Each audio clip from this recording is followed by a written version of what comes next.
একটি মসজিদে অধিক বুদ্ধিমান সম্পন্ন একজন হুজুর ছিল। সে ভাবল তার মনের যত ইচ্ছা ও বাসনাগুলো পূরণ করার জন্য হজ করতে যাবে। যেই কথা সেই কাজ।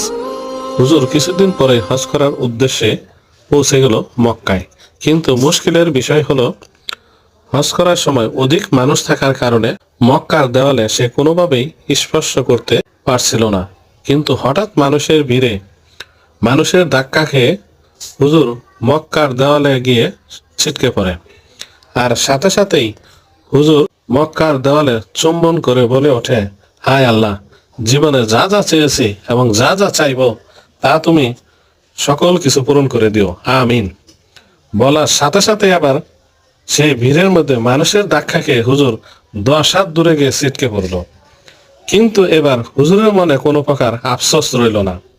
তার কারণ তার যা